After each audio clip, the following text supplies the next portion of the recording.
you guys. Oh, this is my first time logging onto a Zoom. So. Oh no, that's great. That's really good. So I think we're only waiting on one more person actually. Let's see. So Maina, did you get kicked out of your office? Yeah. Oh, I can't hear you.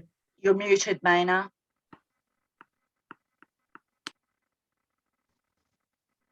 Hello. Did you get kicked out of your office? I've got kitchen duties, so I'll be making a lot of noise while I'm watching the program. So yes, so I got kicked out. We are separated today at two ends of the house. But when Maina popped in before to Rod's, she looked like just a floating head. I'm pretty good at floating. Yes. Okay, let's see who we've got here. I think we're only waiting on Lisa. I've got the class list with me. Maybe if we wait a minute or so, and then we could perhaps begin. And if Lisa joins in, that shouldn't be a problem. So.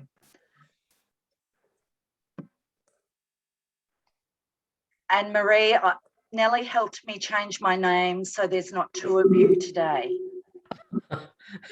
Yeah, we don't want two of us, Lauren. Two of me. Oh. So, yeah. Is Gerard Cherise Gerard? Yes, that's right. Oh, hi Gerard, how you going? Good, Marie. Yeah, I'm out in the garage. Cherie's in the house for the client online. I've been relegated to the garage. Oh, I thought you were going to say you're in the garden, ready to go.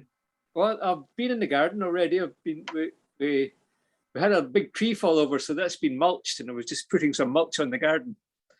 So now I'm in the garage, logging into this. I don't know. Can you see me?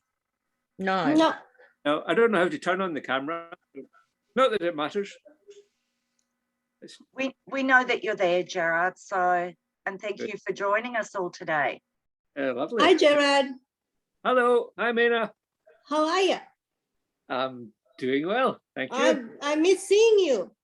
Yeah, I miss seeing you too. How's the golf course looking? Gerard, you might have to swipe across your screen. If you're an iPad, on an iPad, swipe across and then find the video button. Swipe across. Yeah, either left or right. Oh, okay. Yeah, I can see all the names now. I got to look for me, I guess, have I? Look for me and click on it. You have to look for a little button that says video. Oh. Like a little video icon. Swipe right or left, does not matter. Doesn't matter. I think it will be on either side.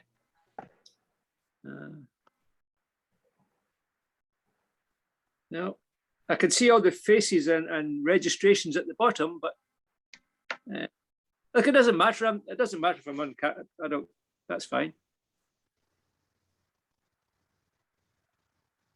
Oh, Gerard, we know it's because you haven't done your hair this morning. I'd never do my hair, Marie. I don't own a comb or a brush. No, no, I can't. I'm swiping, but I'm not seeing. There's a little thing in the top left that says record, and it's flashing.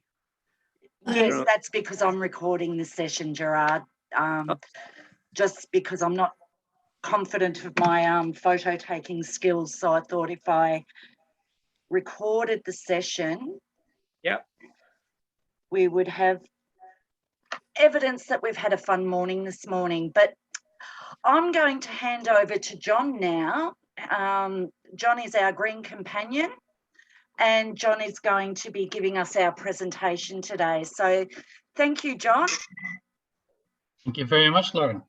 And good morning, everybody, and welcome to this morning's topic. We're going to be talking about growing veggies at home. And if I offend anybody, I apologise right from the start, because I'm just going to assume that you know nothing, and we'll take it from there and we'll go upwards, if that's okay with you guys. All right. So we'll have some time for questions afterwards. So I hope you don't mind, but I'm going to be doing a presentation through a PowerPoint slide. I did some videotaping during the week, so I've sort of incorporated that into the PowerPoint slides as well. So we'll sort of go from where to go, and then at the end we'll have plenty of time for questions. Now, because we haven't run this session before, I'm not too sure. I actually don't know how long the PowerPoint slides go for, so we'll see how it goes. But eyes down looking, I guess. So I'll just share screen to start with, and I can. Now you guys all see that? Yes. We're all good? That's all good, All John. right. Thank you very much. All right.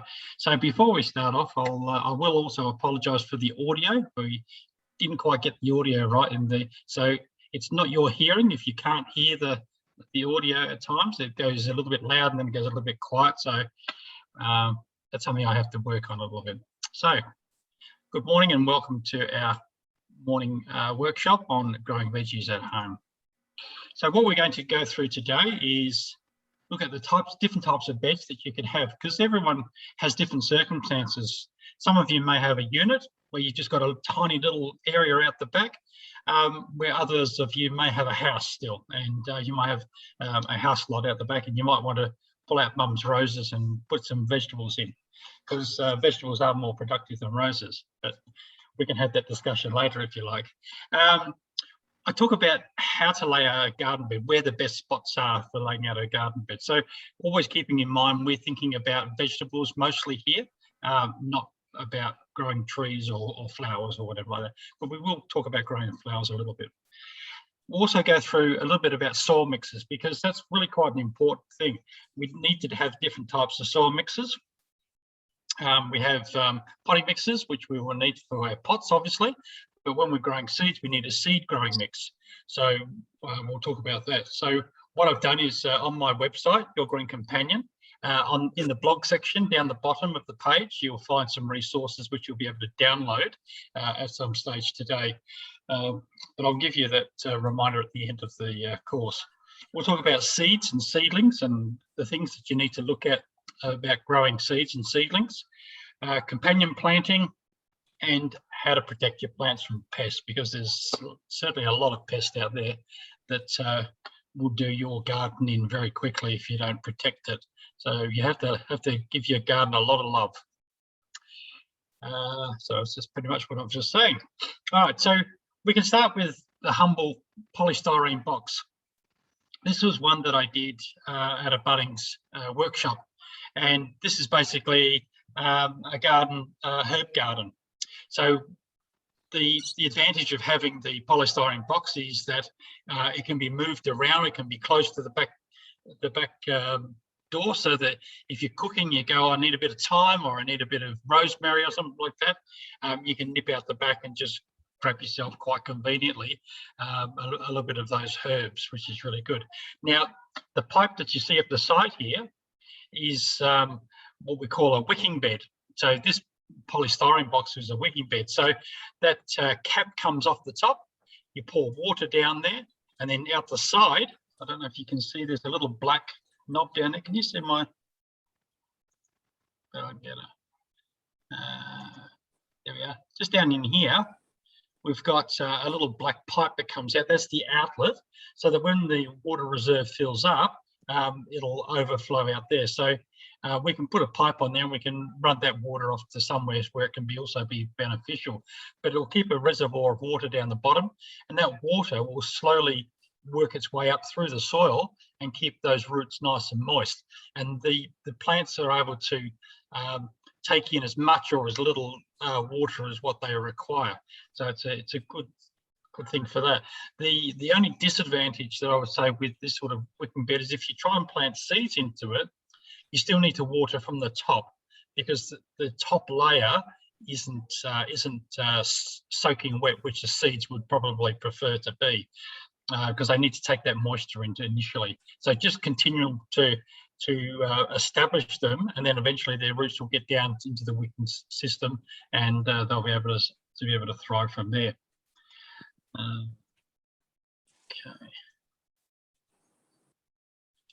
Sorry, just got to turn my pen off. Okay. So next one is what we're looking at here is another portable type garden bed, but this one is you could make this one at home, or someone could make it at home, and it gives you a bit more capacity. The good thing about having portable spaces is that you can follow the sun around. If you don't have a lot of room, that can be quite challenging to find space. So, you know, vegetables, like all plants, like a lot of sun, and so you need to move your plants around. You could probably move this from time to time, from one season to the next. My partner likes orchids. Orchids don't like to be in the sun all the time. They're very happy over the winter months to be in the shade. So we've got them on the south side of the house. And come this time of year, when their beautiful blooms are coming out, we bring them around, and we've got a lovely display of orchids. They finish flowering, and then they go back to Coventry, around on the south side, and they live with the chooks actually. So they get along quite well. The next one is more of a traditional type bed. I'll just see if I can get you out of the way there. Okay, so the next one is a more traditional in-ground raised garden bed, which you're probably more used to. This is very functional, this type of garden bed, because it has the hoops going over the top, so you can put plastic over to protect it and keep those veggies warm. You can put netting over it to stop insects and things from getting into it. So this type of bed is also very convenient because you don't have to bend as far. And any person who is getting into their senior years knows that as you get older, the ground gets further away from you and it's harder to make contact, and this is with your toes. So we don't want to be gardening with our toes, but a raised garden bed is certainly something that's very convenient for us. Smaller pots, we can garden with smaller pots. Once again, it gives us a greater variety. It's economical, and not only from the potting mix side of you, but also from the plant side of you, because plants do cost a lot of money. So if you're buying your plants, you know, to fill up a raised garden bed like that could cost you some dollars. If you are struggling, you might be on a pension or a budget, a type budget. This is what you might be able to afford at the time. So, you know, planting a few seeds at a time is very beneficial. So, if you had a couple of lettuces in those pots, they would last you for some time. You can have silver beet. You could have you can grow carrots in a pot. You can grow spring onions or onions. You know, so there's a number of things that you can do. It's quite versatile, and you shouldn't limit it just to garden beds, because it can be quite versatile. So our traditional terracotta pots are very good. They are very decorative, very cheap to purchase, and very functional. The good thing about terracotta is that it's porous, which means that it breathes. So air is able to exchange between where the soil is inside and to the outside atmosphere. Now, that's a good thing. The negative side of that is that terracotta pots, unless they are treated before you put the soil in, they will dry out reasonably quick. So you need to keep your eye on for dryness. And who doesn't like a do-it-yourself garden bed for potatoes? So this is a very traditional way of growing potatoes, where you get a tyre and you fill it with some soil, you put your spuds in, they poke their heads up, then you put another tyre on, you put some more soil over the top. Now, I know there's a lot of controversy about growing with tyres, because people say that there's heavy metals like cadmium and lead that leach out of tyres. I'm not a scientist, so I can't sort of say one way or the other. All I know is that I've grown them, I've had success with them, but personally, I guess I would prefer to just grow other ornamental plants in them rather than food, because there's too many other types of materials that you can use which I know are non-toxic. By the way, the black plastic pots up there, they're made out of a plastic called polypropylene, and that's quite reusable as well. So there are units around, you can look them up online, and they can be recycled. So it makes it a little better than just an ordinary plastic. Now, I come from a background of teaching permaculture. Now, permaculture, for those who don't know, is a bit more fancier than organic gardening, I suppose. It has all the hallmarks of organic growing, but we look very closely at the laws of nature and how nature interacts with this world around us. So one of the things that we can look at here is this garden bed. We could have had just an ordinary circle. We could have had a rectangular garden bed, but by actually putting these what they call crenellations in, we're actually increasing the area space which we can farm with, and it's a clever way of going about. So one of the principles of permaculture is designing to patterns and of nature, and this is something that we would encourage everybody to do, because one of the things we notice about nature is that there are no straight lines. It's only when we have a garden bed that we have straight lines. And nature doesn't want that. It wants to sprawl over the edge. It wants to defy those things, because it says, well, I don't live in the rules of straight lines ever. So this is one of that's sort of a bit closer. So once again, you can see how innovative this is. Normally, when we have a garden bed, we would have a garden bed probably no wider than 2 meters wide, because we allow for about 1 meter reach into the middle. And if you need to get to the other side, you walk around to the other side, and then you should be able to have 1 meter reach back into from the other side. So this is a clever bed, because if we just had a circle, the middle would certainly not be accessible to us. One thing we don't want to do is be standing on our garden beds and compacting that soil, because compaction means you're squishing all the air out of the soil. It's not good for microorganisms that are living in the garden. If they don't have air, they end up dying, and you have poor soil in the end. So that's when we get our cape weeds. Cape weeds are a very, very good indicator of compaction of soil. So if you've got cape weeds in your garden, then you know that you've got compaction in your soil. This was one of my old garden beds. I used to live in Stratford, down in Gippsland, and this was a raised garden bed, and it was a lovely garden bed. So you can see that it's got a little path down the middle there. I was able to get good access from them, and as you can see, it's a reasonably good production going on there. Another interesting type of garden bed, where the middle part, that circle in the middle, is actually a compost bin.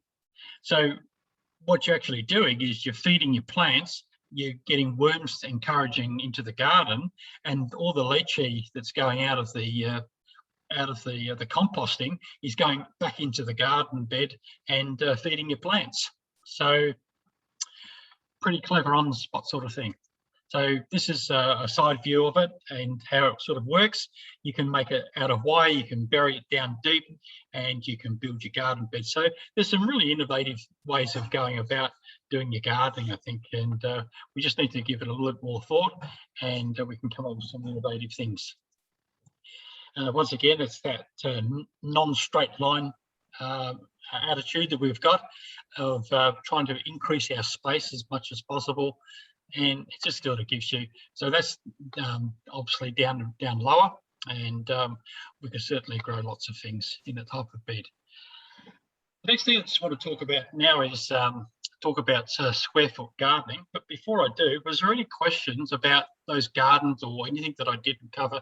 Maybe someone might like to raise before I go on to the next topic. All good? Oh, very quiet audience. I like this. This is good. I can just keep rambling on. So that's good. All right. So I don't know if you've ever heard of square foot gardening before. This is a really brilliant concept. And basically, square foot obviously is relating to a rectangular type garden bed and dividing it into square feet, or you could say 30 centimetres by 30 centimetres. I did this program at a school just recently, and it absolutely went off.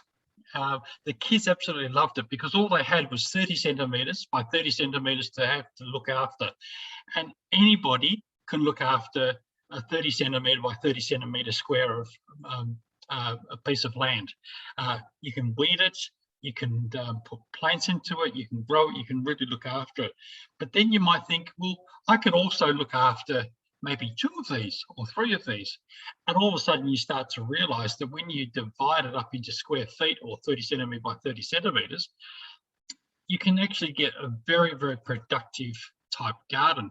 Now, one of the other things that you may notice is that when we talk about planting plants, into particularly vegetables, we normally talk about rows and we talk about widths.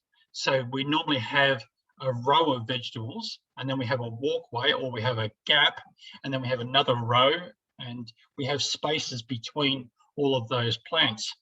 Square foot gardening throws all those rules out the window, because as far as square foot gardening is concerned, a square foot, 30 centimetres by 30 centimetres, we can have 16 carrots in there.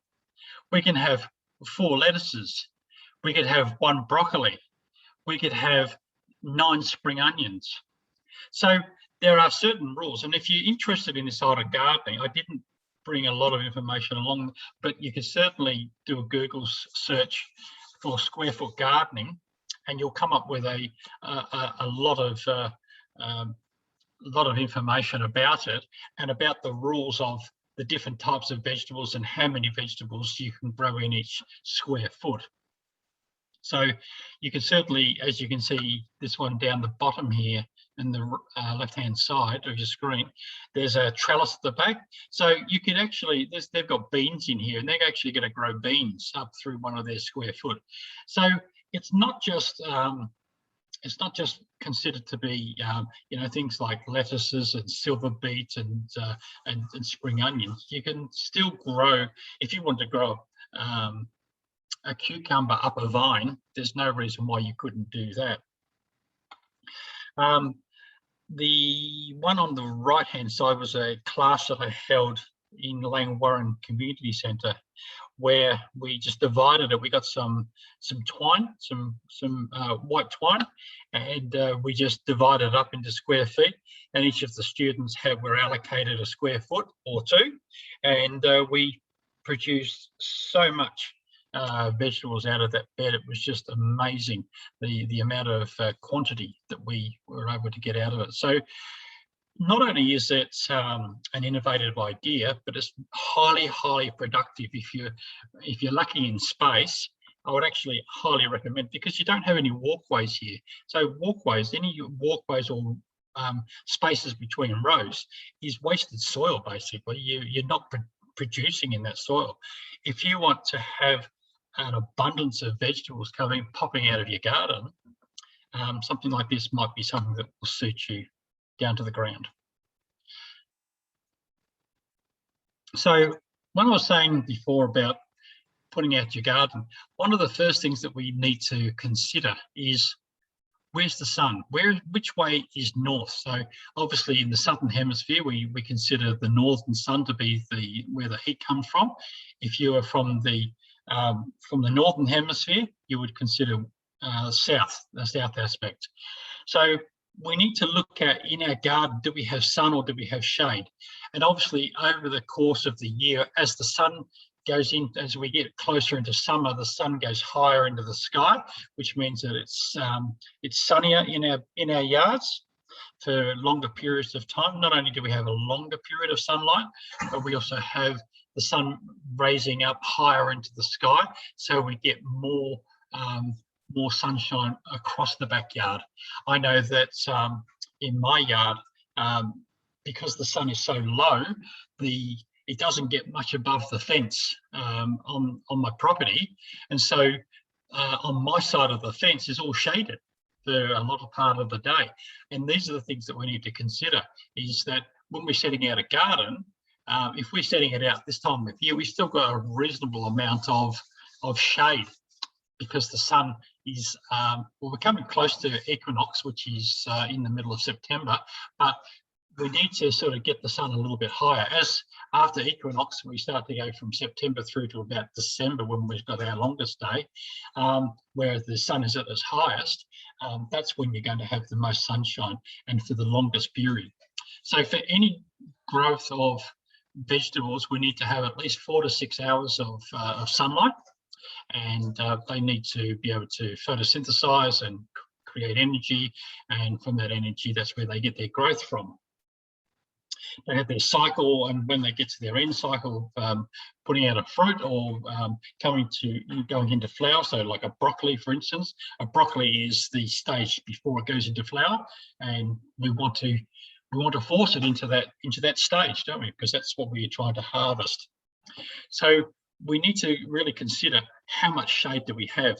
So do you have trees in your garden? Are they going to shade out where you're going to put your vegetables?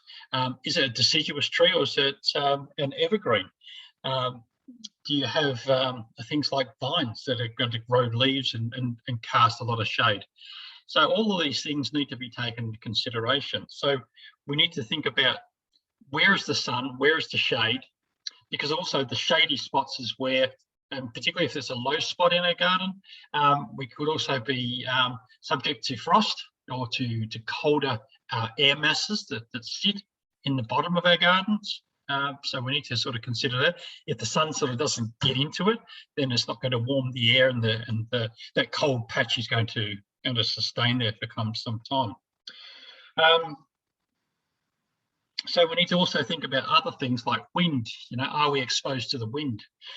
Cold winds are the southwest winds that we get down here, or is it the hot, drying northerlies that we have during the summer periods? How exposed is your garden area that you're thinking about? So consider all of those things before you actually decide on where your garden bed's going to go. Now, this is if you're going to have a permanent garden bed. For those people who are going to be moving their pots around, or their portable garden beds around, you can just look at the day and go, well, today's a sunny day. This is where I'm going to put it. There's no wind around today, so that's good. But tomorrow, when there's a gale coming through, I might need to pick that pot up, and I might need to move it over here closer to the house, where it's a bit sheltered from the wind, but it can still have the sun that's going to benefit from there. So once again, we've got a nice shady spot here. The dog's obviously loving it. It's obviously a nice place to be in the garden. There's a garden chair there, so people can enjoy that. But you can see which way is north from this garden. You can certainly see from the left-hand side, that's where the sun is, and it's casting a shadow. There's also a hill, which is another thing. So I would imagine that this garden path would be very cool. This is the sort of spot that I was just talking about, where you could get those cool air masses that are going to acclimatise. So this probably wouldn't be the best place to grow your tomatoes or your chilies or some of those Mediterranean type plants, because obviously there's going to be quite a bit of shade there. So the other thing to consider is the time of year as well. So it's a bit hard to tell what time of the year is, but I'm thinking long shadow. This may be, maybe around about this time of year. This would be a typical thing that you may get into that type of garden. Okay, looks a bit chilly. So this one's obviously quite different. This is a frost that's gone through. So you can see this garden is very different. It's very open. It's obviously winter. You can see just slightly to the left in the background there's a deciduous tree. And to the right, there's a deciduous tree. You've got a couple of upright poplars that are sitting up there, which is focusing your vision through the garden, which is quite a pleasant garden, I would imagine, in the summer. But at the moment, it looks very cold, very frosty, and very cold. So this should be very open and open to those subject to those sorts of things that we have to try and overcome. And even in the desperation of winter, you can still find some brightness. And this is one of the things that I like about flowers. I normally try and incorporate a lot of many flowers into my garden because, you know, when we're in the depths of winter and you've got the chill around you and you've got short days, we've got lockdown happening around us at the moment, just the sight of a flower like that just gives you that ray of sunshine, gives you that ray of hope that things are going to get better. All right, so after considering where we're going to put our bed, we've got the different types of garden media we've talked about, types of garden beds, where we're going to put our garden bed. So we need to think about that, think about the elements around us that is going to either prevent us from putting it in or not. Now we need to think about our different types of soil mixes. So if you're going to be potting up, and I'm talking generally about potting up, this is not necessarily in the garden themselves, because a garden has garden soil, obviously, and amending your garden bed is probably a little bit different in as far as what you're going to put into a pot. A pot is a representative of a small amount of soil, and the plant that sits in that pot needs to have the most nutrition to be able to grow either to a point where you can transplant it into a garden, or if it's going to be a longer term process of this, you're going to stay in this pot, then we need to be able to feed it, because normally a plant will put out roots and it will seek out its own food. It will seek out water. It will seek out, you know, where the food sources are. When it's in a pot, it's limited to what it can do. So we need to be able to provide that. So this is a short video. It goes for about 11 minutes, I think. So hopefully you won't go to sleep and you'll have a cup of tea. Once again, I apologise for the audio, but we'll see how we go.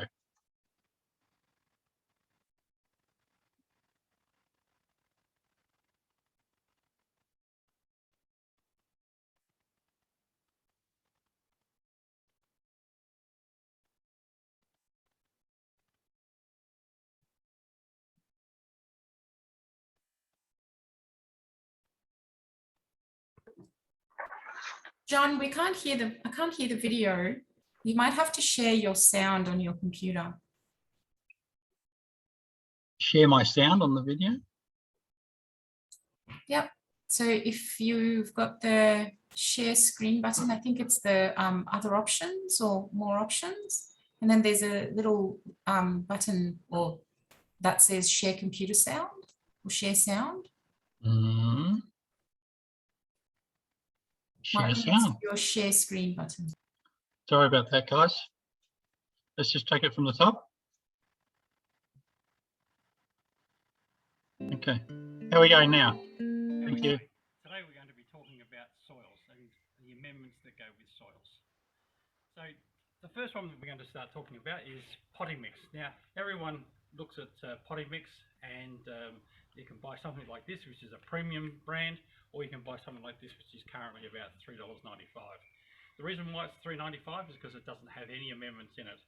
In fact, I'll show you the contents of it. It's quite luscious,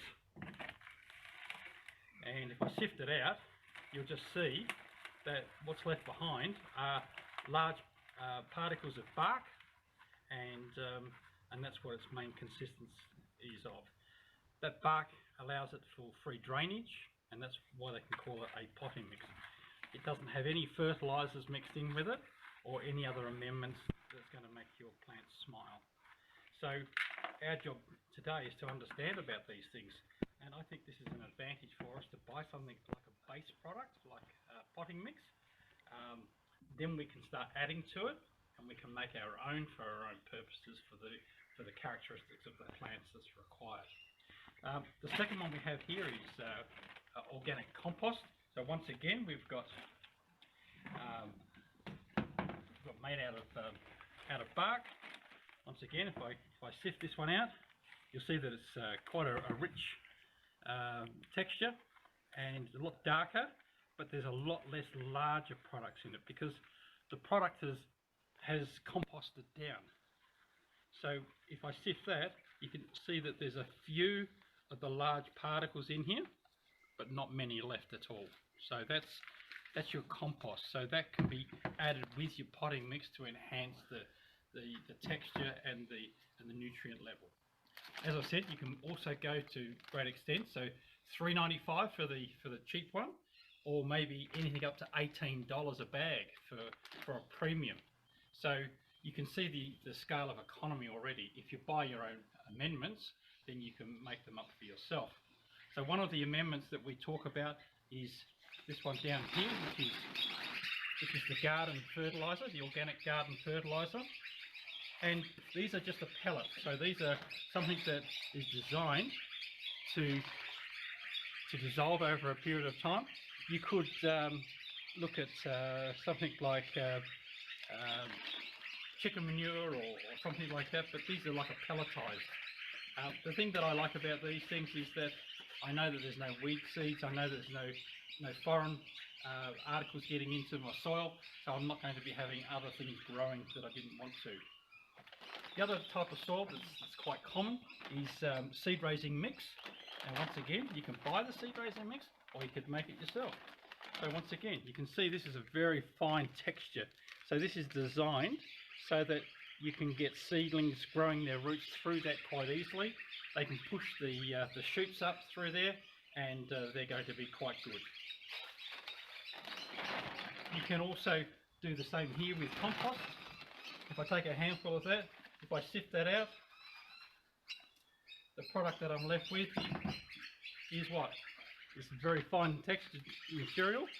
And if I just added some sand to that, or something else like perlite or vermiculite, then I would get the texture into it to make sure that it wasn't too loose. If you've got something like this, which is clay, now you might find this, you might recognize this. This is just a few lumps that I've had in my garden, but if you've got your whole garden that's covered with clay, you'll know exactly what I'm talking about. And getting a shovel out is back-breaking stuff. So for that sort of thing, we can use the clay breaker, which is the gypsum, or we can just simply grow some potatoes and let nature do its work. Some of the other amendments we've got that we might put into our potting mix. So we've got things like water storage crystals. So these are, as the name suggests, they're just a crystal. You add water to them and they absorb that water and they store that water in the soil. So you mix those crystals in with your potting mix and it absorbs all that water. Now, here's one that I did earlier, and you can see that it's become a gel. Now that will break down over a period of time, but that was just a dessert spoon of crystals.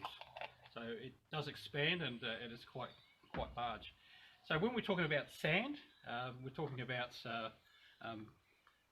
this is play sand. So you can see here that this is very fine, and that's not going to do the job for us. We need something that's a bit more coarser than that.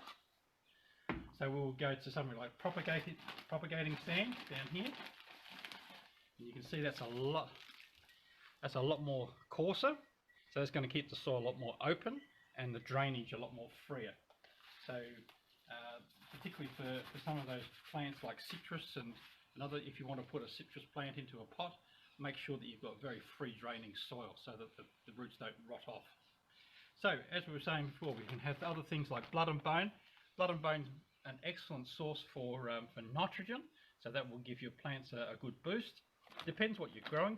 We don't want too much nitrogen because all we're going to get is a flush of growth otherwise. So if you've got a plant that you're growing like a flower or a tree or something like that, unless it's a citrus tree, we don't want a high nitrogen amount. But other things like lettuce and spinach and all those leafy type vegetables you might be growing in a pot plant, by all means add some of that, or just add your organic fertilizer and that will take care of that. As we looked at here before, we've got some mineral dust here, some mineral rocks, and these will break down over a period of time. Believe it or not, bacteria will break these down and they'll release the the components within there. So you've got some trace elements that will be provided there. So we were talking before about vermiculite. So this is what vermiculite looks like.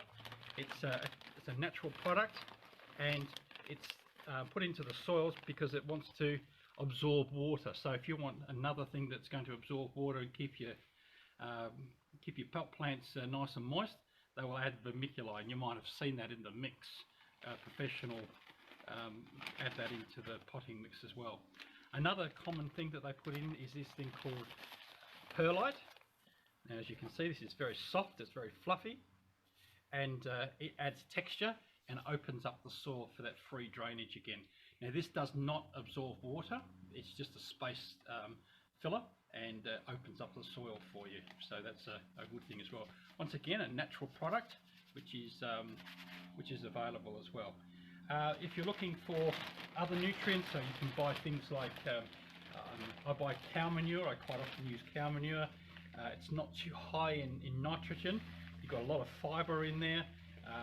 I know that this is treated in the machines. It's heat treated, so I know that after it's gone through the cow, that it's not going to be producing weeds for me, and then I don't have that hassle of having foreign weeds coming into my garden. If you have got an issue with nitrogen, quite often you'll see yellowing of flowers, or sorry, yellowing of leaves. You might want to introduce a nitrogen.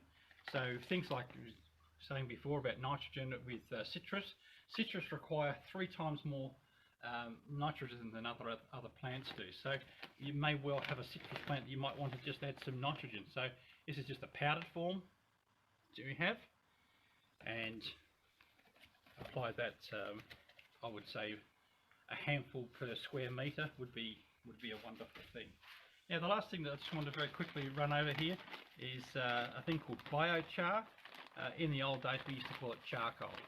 Now we have a fancy name. We call it biochar, and we can sell it for 3 times as much. So, basically, charcoal. What's the whole point of having charcoal in your soil? Well, something like that is well, it was a stick, still is a stick. It's just a burnt stick. It's very, very porous. So the first thing is it's going to take up water. The other thing is that it has, on a cellular level, it has very tiny, minute holes, which means that that's where bacteria can get into.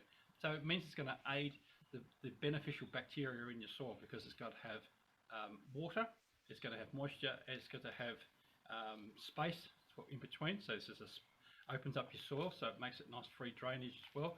So over a period of time, it'll break down.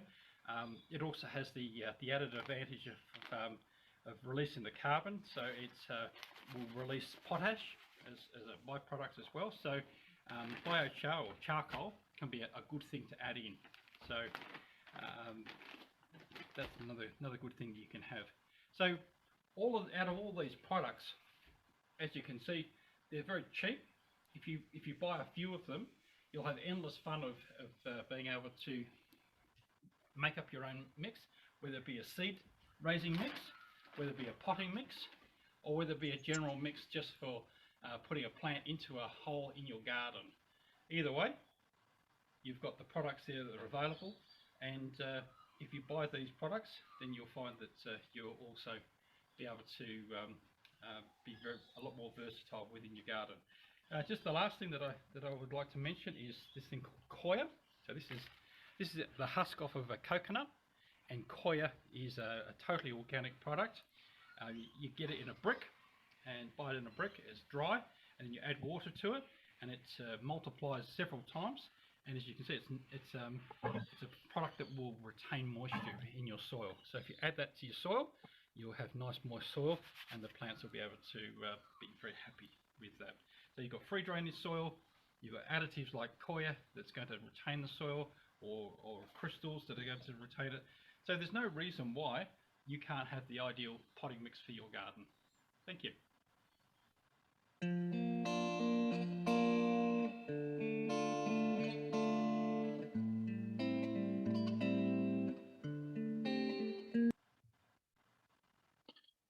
Okay, well, that was interesting, wasn't it? Was there any questions from that? Because there was a lot of things that we went through in that video about potting mixes and amendments and things like that. And I got to admit, that was my first video that I'd made, and I did that all in one take, and I was pretty pleased with myself over it. Even though the audio wasn't the best, I got the most information. I don't know if any of you have made videos before, but it's a little bit harrowing having someone put a camera in your face, and yeah, so I was happy with the take, so we went with that. So there was a couple of things in there that mentioned about different amendments of.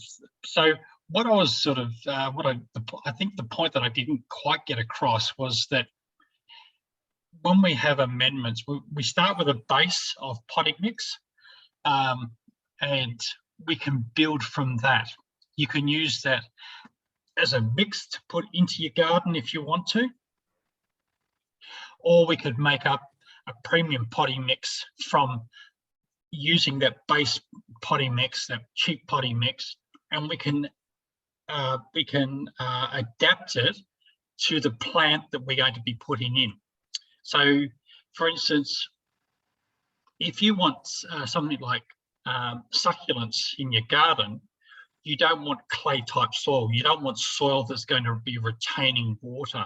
So I was talking about a product there called vermiculite. You wouldn't be adding that in. You wouldn't be adding in things like coir, because all that's going to do is just retain the water, and succulents certainly don't need that. But I would put things in like a coarse propagating sand.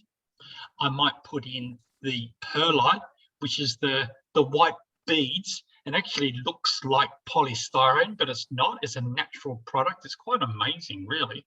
And it's a natural product, but what that does, it gives space. And that's why you see this in those professional mixers, because it gives space, and space means water can filter through. It means that air can get through. It means that when you've got water and you've got air, you've got a healthy microorganisms within the soil, and that's where the plants feed from. And this is a very important thing that we all have to understand, is that soil is the most important thing in your garden. So when you pour a seaweed liquid over your garden to fertilize it, or you put manure, chicken pellets into your garden, you are not feeding the plant. You are feeding the soil. It is the microbes, it is the fungi, it is the nematodes, it is all those insects that you don't like in your garden that break those things down into micro size bites. And then once the microbes have consumed that, their bodies die in the soil. When they start to rot down, they release simple nutrients into the soil where the plant roots can take advantage of them. So this is why it's so important. These microbes are what's feeding the plant. When you pour something over a plant, it goes over the plant, through the soil, and past the root zone. It doesn't sit around the root zone and say, hey guys, I'm here, I'm available. It just goes through. And what it does is it saturates particles, and it's the microbes in the soil that are actually doing the good for your plant. So the more microbes you have in your soil, the healthier your plants will be. How's that sound? All good? All right, we'll move on, and we'll talk a little bit about seeds and seedlings. One of the most important things is your seed packets. Here I've got an example from Diggers. I don't know if you've heard of Diggers before. Diggers is a fairly large company, and they've got a base down in Dramana where they started off. This one's a carrot heirloom mix, and it gives you a general description on the front of the package. On the back of the package, it talks about how many seeds are in there. It talks about the germination rate.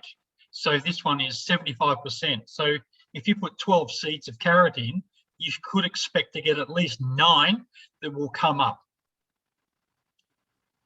Wouldn't that be good if we got 9? Wouldn't it be better if we had 10? Wouldn't it be better if we had 12? I don't know, but they will guarantee at least a 75% germination rate, which is great. It tells you how to sow this seed. So we need to know, do we direct seed into our garden bed, or do we sow them, our vegetables, into a punnet, into a small container, so that we can then transplant it on when it gets bigger? So either direct or grown in punnets. It tells you when to sow these seeds. So spring, summer. So I would reckon that this is almost cherry ripe time to start thinking about putting your carrot heirloom mix in. It says that it will harvest in 8 to 18 weeks. So you can map out in your garden 18 weeks, and then after they come out, you want to have something to replace them with.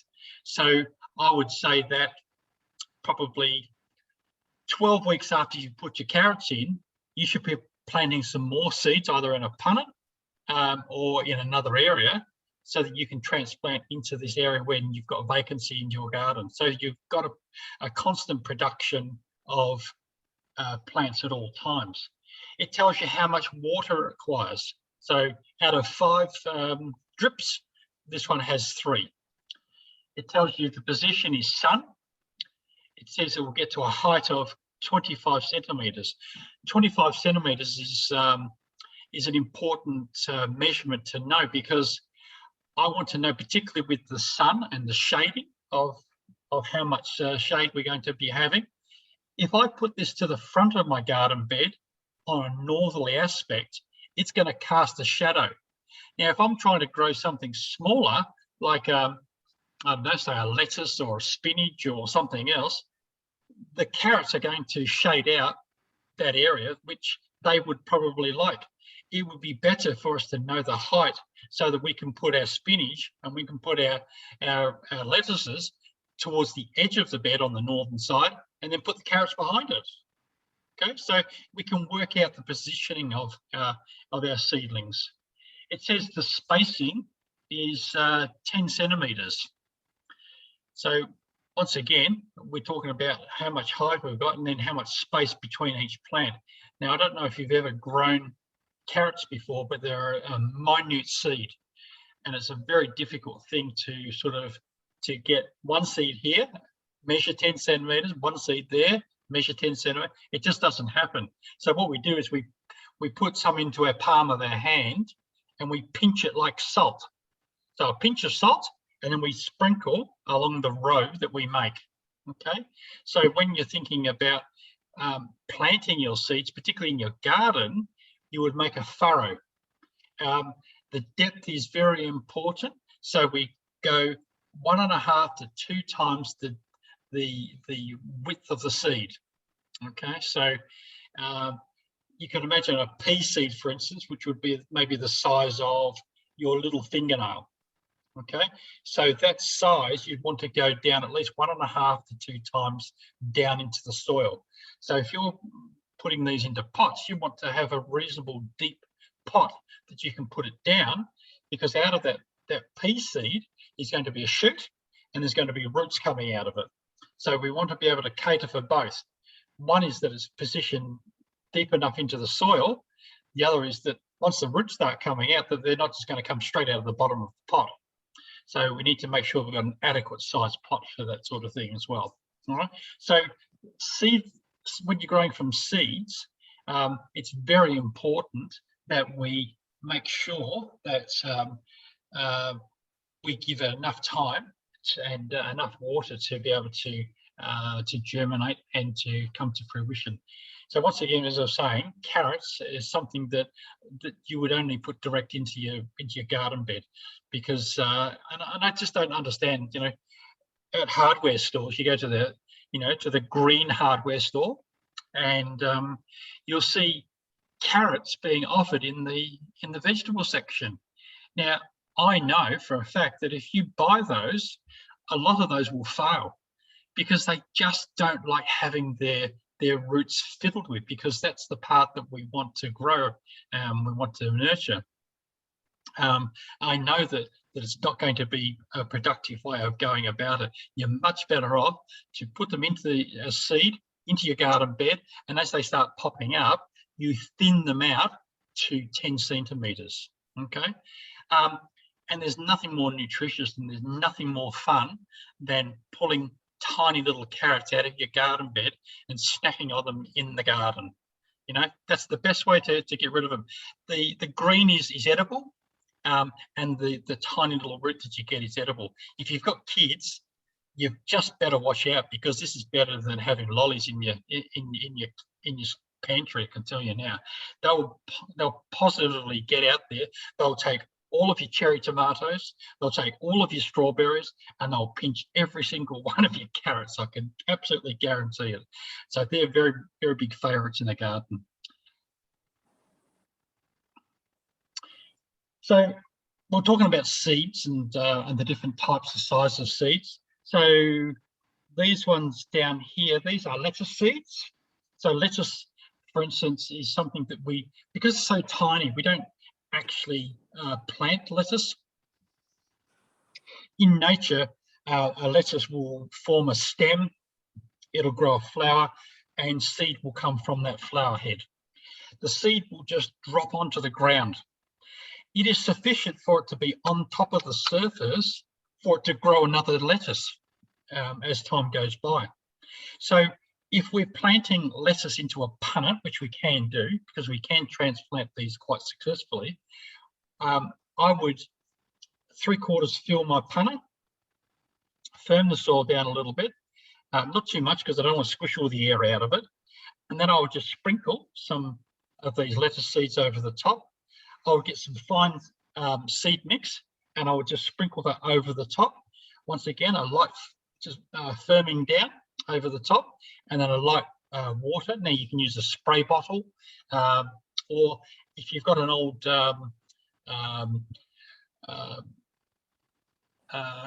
what is it, a plastic bottle of some sort, you can just put some holes in the top, fill it with water, and you can use that as a watering bottle. And that's quite all they need is a little bit. So just keep it moist and then put it into a sunny spot and you'll be fine to go. So obviously we've got some beans over here, we've got some peas, some more beans, some corn. This one here, this is what they call a mountain painted corn, and it's quite a really lovely one to buy because it has all these red and yellow and orange and all different types of colours on their corn, and it's quite novel. And then we've got some pumpkin seeds down here. So one of the things that you have to remember is if you're buying seeds, you need to know the depth to put them into. If you're buying seedlings where you've got established plants from your hardware store, you need to be able to break those plants up, because it's usually 4, 6, 8. Depends on what type of plants. It could be much more than that. So for instance, if you've got lettuce, if you've got silver beet, if you've got a smaller type plant, there could be 16, 20 plants in a punnet. So you could have quite a few. I always find that before I do anything, I will soak the seedling tray, the punnet, in a solution of seaweed. So you can either use a seaweed solution. I use sea salt. I live by sea salt rules, but there are other brands out there you can certainly buy, or a Charlie Carp, which is a fish emulsion type thing, which is very beneficial as well. But what you'll find is that, particularly with sea salt, for instance, it doesn't have a high nitrogen content in it. It's an anti-shock solution, basically. So it's first aid for your plants. So soak them in there, make sure that the roots are ready for transplanting, and then take them out of the water, drain them off, tap them out of the punnet, and then break them up slowly by teasing the roots out. Try not to break as many roots off as you can, because quite often you'll find that the roots will be quite tangled. So I suppose that also goes back to your hardware store. When you're choosing the seedlings, pick up the punnet and have a look underneath. Are there roots coming out from underneath? What does the plant look like? Does it look healthy? Is it standing up? Have a look at the other plants around it. Are they looking any better or worse? Or what do you think is the condition of this plant? If there's no roots coming out, or if it's only just starting to pop out, that's fine. The next thing I want you to do is give the punnet a bit of a squeeze. Is it really firm or is it soft? Can you squeeze it reasonably easy? If it's really firm, it means that that pot has filled up with roots, and quite often it means that the plants are going to be pot bound, so that when you take them out and you have to break them up, that's going to cause quite a fair bit of shock on that plant. So they're probably better to avoid. So best to get the ones that are just starting to pop their roots out, or no roots at all. Squeeze, nice and soft. What does the plant look like? Is it a good size? Are they nice and green? Are they looking tall? Are they looking healthy? Have they got good seeds on whatever? So look for the health of it. When you bring it home, soak it in the sea salt or the seaweed solution you have, and then start to slowly break it up. If you're really finding that the roots are tangled, go back to your seaweed solution and put the soil sod with the plants in it into the sea salt or into the seaweed solution, and use the water to tease out the roots so that you're doing as least amount of damage as you possibly can. Obviously, you've prepared a pot that it's going into. The soil must be moist, so never put a plant into dry soil. So you would have watered that, or would already be moist beforehand. You would have prepared your soil for the plant because you're transplanting it on. You'd probably have a little bit of fertilizer in that soil, and it would be to the conditions that you would need it to be. We then take that plant out, but try and keep as much soil on as you possibly can, because remember that around the root system, those clods of soil is where the bacteria are. So that's also beneficial to the plant. So try not to take that away from any soil where the plants come from. Try and tip it into the pot where you're transplanting into as well, because that's putting some of those microbes back into the soil again. So pop your plant in, pat your soil down, just firm it down, not too tight, but just so that when you water it, the water's not going to go, the soil's not going to be displaced at all. The last thing you need to do is to label your plant. Please don't forget to label your plants, because I've done this so many times. I'm in a hurry. I'll do quite a number of plants, and then I'll forget to label it. I remember what it is for the first week. I think I remember after 2 weeks. Don't even ask me after a month, because I mean, I know what type of plant it is, but I don't specifically know what type of plant it is. So it's probably best I just use the lollipop sticks, and I write on those with biro. I used to use a felt pen, but the felt pen fades fairly quickly. But if I use a biro, I find that that it stays the longest period of time.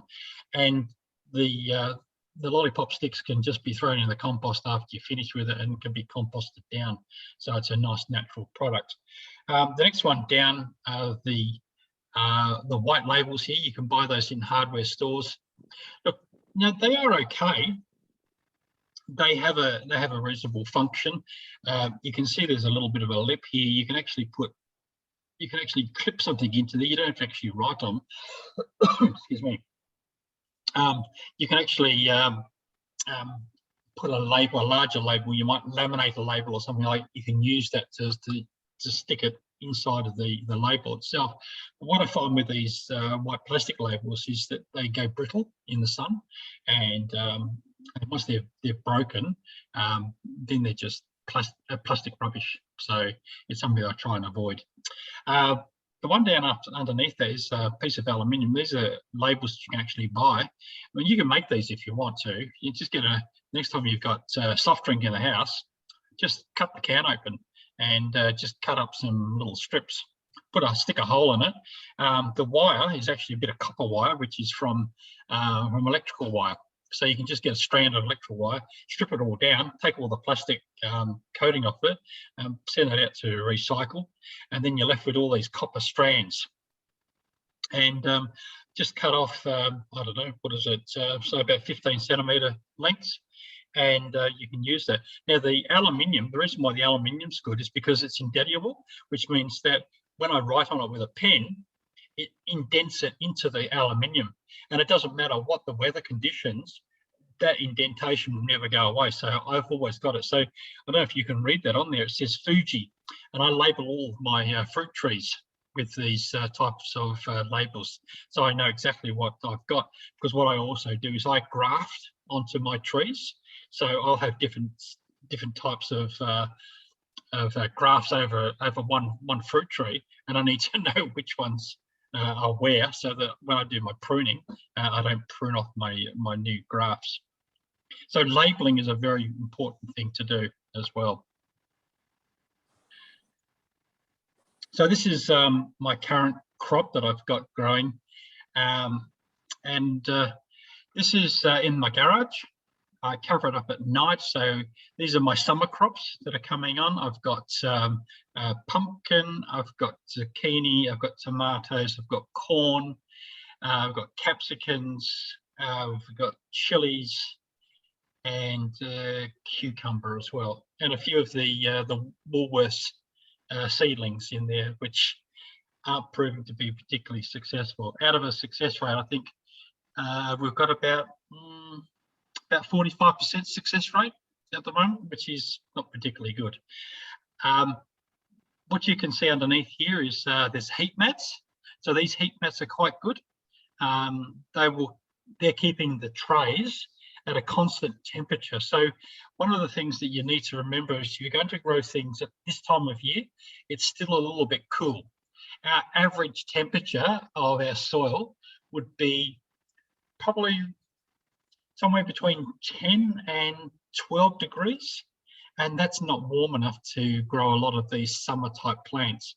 Chilies, for instance, will need a constant 23 to 25 degrees to get them to germinate. So they really need to have that warmth. We've got, rather than a punnet, so rather than putting them all into one container, this is what we call plugs. So these are all individual soil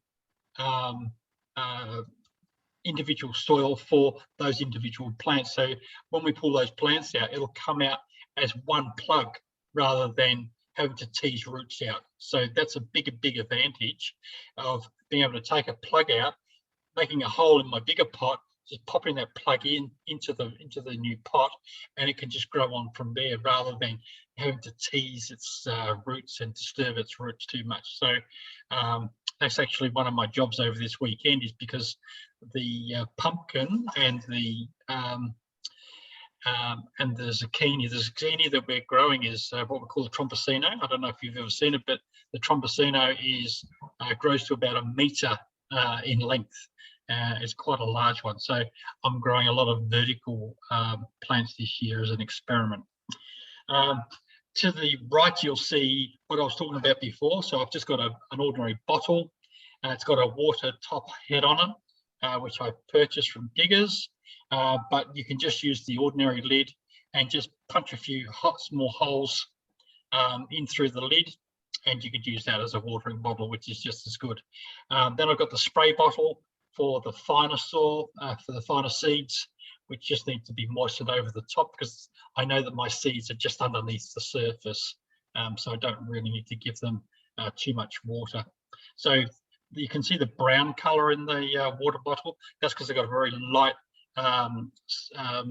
seaweed mixture in there now, because once the seed starts to sprout, it uses all of its energy that's stored up to put that sprout and the root out.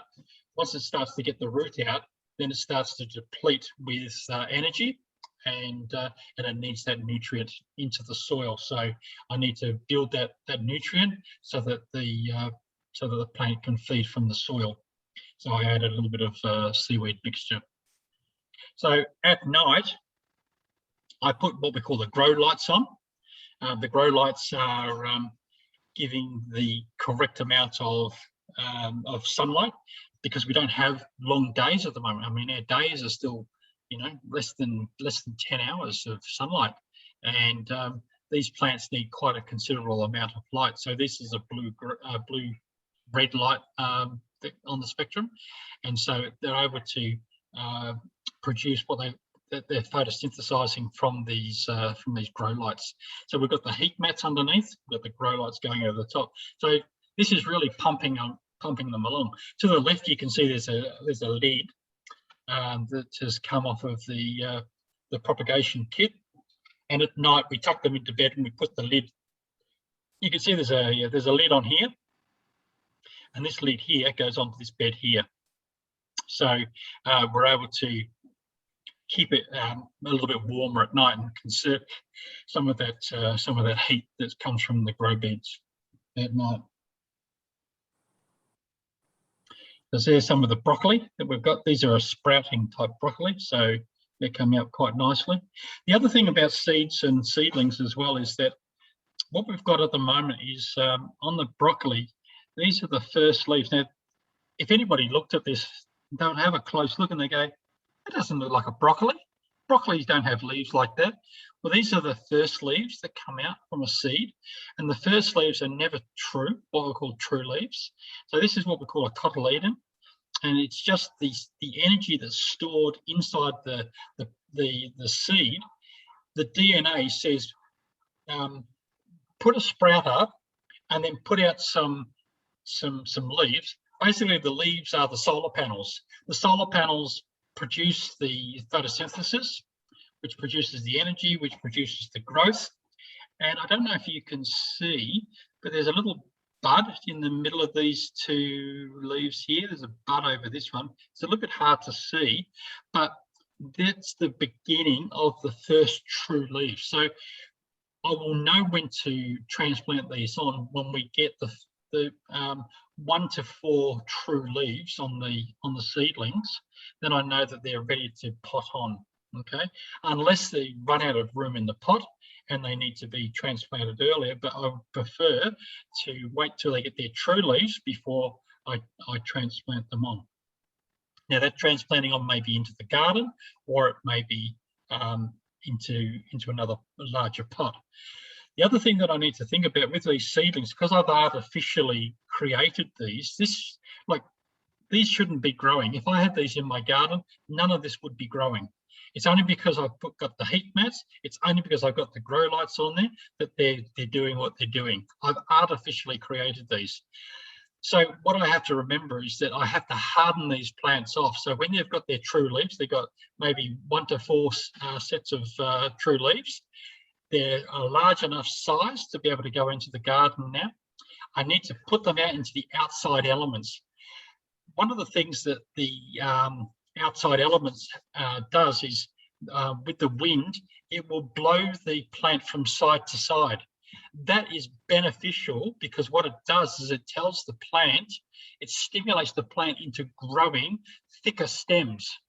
And if you've ever grown plants like this, where it's inside in a sheltered area, you know that tomatoes particularly will grow long and thin. And the reason why they're growing long and thin is because they've had no stimulus from the wind. And they need this stimulus to grow thicker because survival says I need to get bigger to survive in this environment that I'm in. If you leave it in a garage, if you leave it in your laundry, or if you leave it on the kitchen windowsill, they don't get that. They don't get that movement from side to side. So they have no need for it. They grow long and weak, and they're very susceptible once they get into the outside world, and you won't have much success with them. So if you have a nice sunny day like we got today, I find a nice little place where they can go into the sun, and I pop them out there, and I particularly want a little bit of wind movement so I can start hardening up my plants, so I know that when I put these into my garden, they are going to be cherry ripe and they're ready for the environment that they will permanently live in until they produce their fruit or vegetable. So very, very important. Oh, there you go. So this is our Trompicino zucchini. And you can see that little bud in between the two leaves there. That's the first true leaf coming up there. And you can see it down here. You can see it over here. So they're coming along quite nicely. Whereas if you see this stem from the broccoli behind, see how thin it is? They all want to fall over, and that's just not healthy. That's just not healthy. These need to get stronger. So they need more sunlight, they need more wind, they need more stimulus. So we're going to have a talk, me and the broccoli, and we're going to have to sort some things out there. So don't let your plants grow long, what they call leggy. Don't let them get leggy, because and the other reason why they might get long and thin and leggy is because they're searching for light. A lot of these artificial hothouses that you can buy, they create a nice warm environment, but the problem is that they filter out a lot of that UV light that the plants need, and they go searching for more sunlight. So if you haven't got a good sunny spot, the plants will grow to sort of reach out and try and find where the best place is to where that sun, or where the most intensive sun is. So don't let them get to that, because once they get long and leggy, it's really hard thing to fix. You know, they need a lot of intensive grow light and intensive light, which we just don't have available to us now. You know, having a sunny day at this time of year is a godsend, and most of the time it's cloudy. So we have short days, we have cloudy days, and we don't get that opportunity. So this weekend, we've really got to get out there and pump out some veggies, guys, all right? Because we've got the weather for it. And it's a great time of year to start getting your summer veggies ready. You need to start thinking of, you know, always thinking about 2 or 3 months down the track. Because as I said to you before, you know, there's carrot seeds, for instance, you know, they were going to be, was it 18 weeks? 18 weeks. Think about how long these plants are going to be in. How long will a pumpkin plant be in for? A pumpkin plant can be in your garden for anything up to 5 months. You know, it's going to occupy that big space for 5 months. How long are potatoes going to be in there for? They're probably going to be much the same.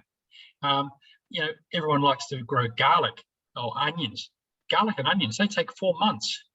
You know? So it's a lot of space that they may take up for a long period of time. So make sure that you're growing them at the right time of year, so that you can start clearing these things out and then start putting your new summer growth plants in. All right, this is a little thing I've got. It's like I'm going half asleep. This is what I did during the week, and we put through 3 parts of growing microgreens. So it's just something that I thought might be interested in, and this could be a little project for you at home if you want to give this a try. It's very cheap, very inexpensive. So I'll let me do the rest of the talking on the video. Hello there, my name's John. I'm from Your Green Companion.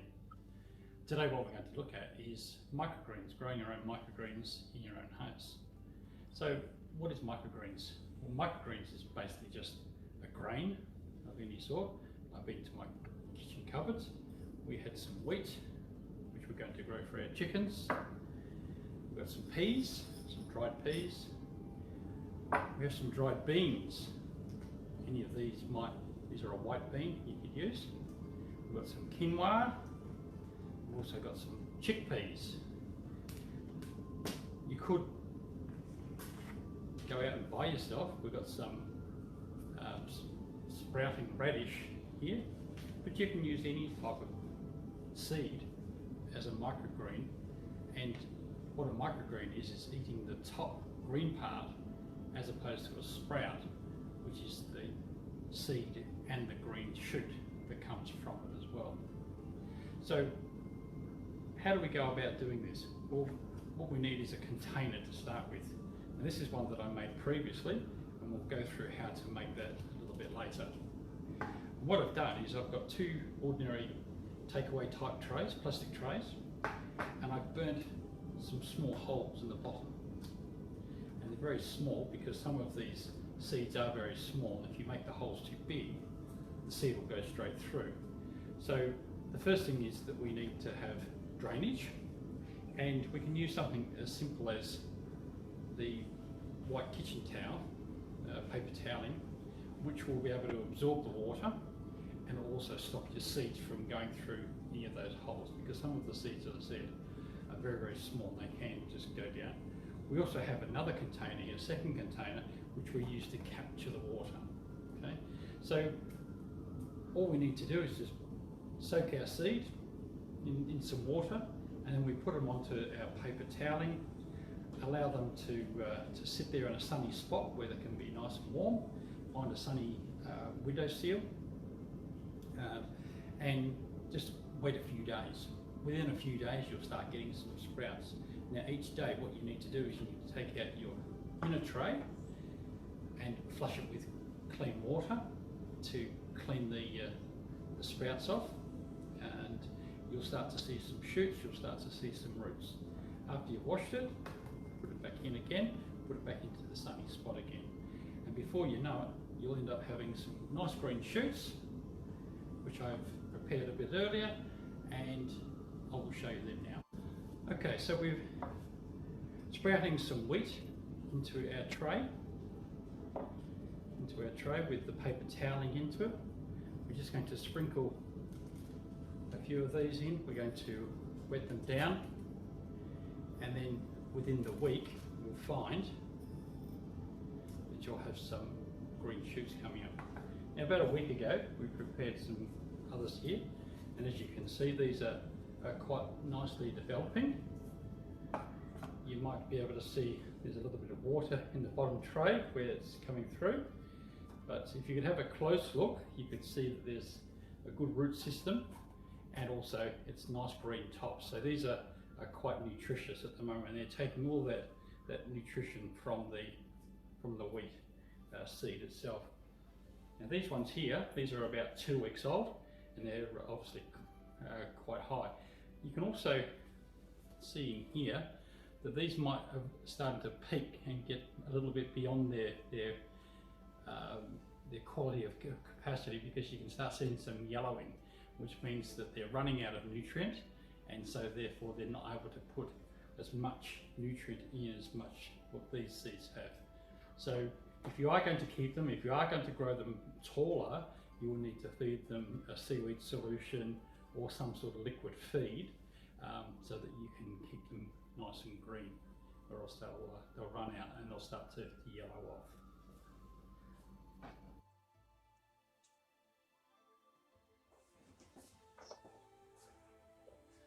So what we're going to do now is we're going to prepare our microgreen tray, and we need to, as I explained before, we need to have two. One is for capturing the water, the other one is for having holes in. Now we need to put the holes in it, and we do that by just using a piece of wire and a pair of pliers, because we have to apply this into the flame, and I don't want to burn my fingers, so we need to be safe when we're doing this. So let's put the flame on. I'm going to heat it for a couple of seconds, and there's a tray, there's a lip around the bottom of the tray, and I'm just going to apply it in through there. And you can see where the wire comes through. Put it back into the flame for a sec, and again. And what I'll do is I'll just put a little pattern in around here, just to make sure that I can get adequate water drainage, because if you don't get adequate water drainage, the water sits in the bottom and the seeds can go mouldy and smell as a result, and that's not particularly nutritious. So make sure I keep my fingers away from it at all times.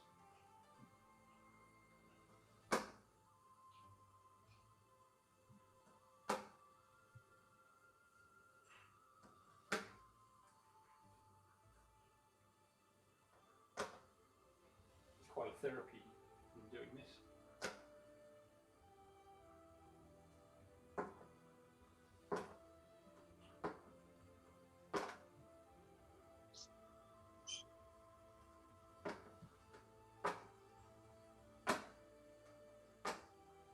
Now put my flame off. I might be able to show you, you might be able to see those holes that are now placed in there.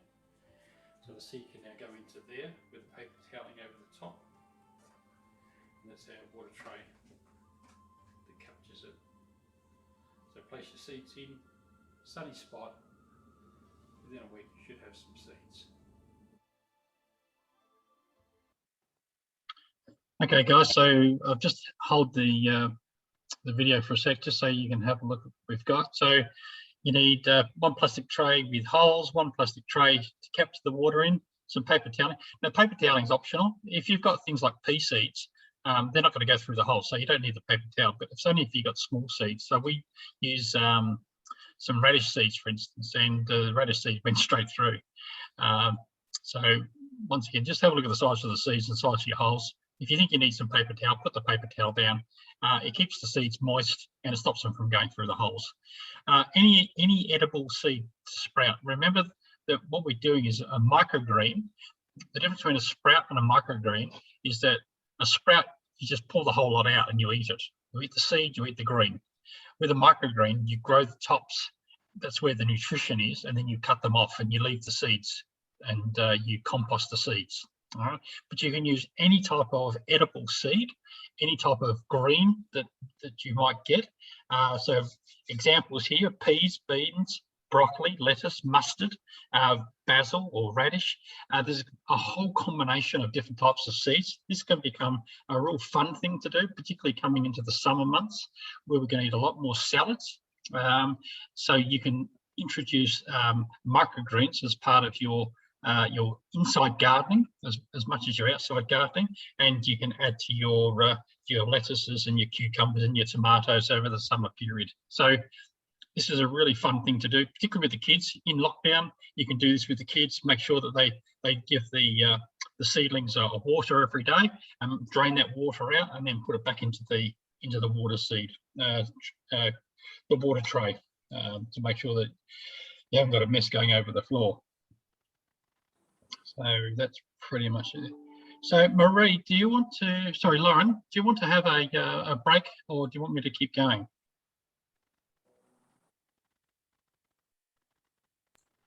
You're on Yeah, mute, look. Lauren. Okay, I've just realised I was on mute.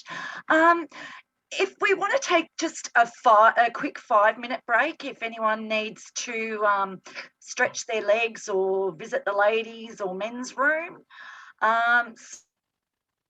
So all I've got to cover is companion planting and then protecting your plants, and I'm finished. Okay, so if we have a short break, I'll come back. I've maybe got 10 minutes after we come back, and then we can have time for questioning if you like. Okay then, well, I've got it at 11:27, so if we make sure that we're back before 25 to, that would be good. And I'm just going to stretch my legs because I need to, and I've also drank 2 coffees, so. All right, Okay. we'll put it on hold. All right. Thank you.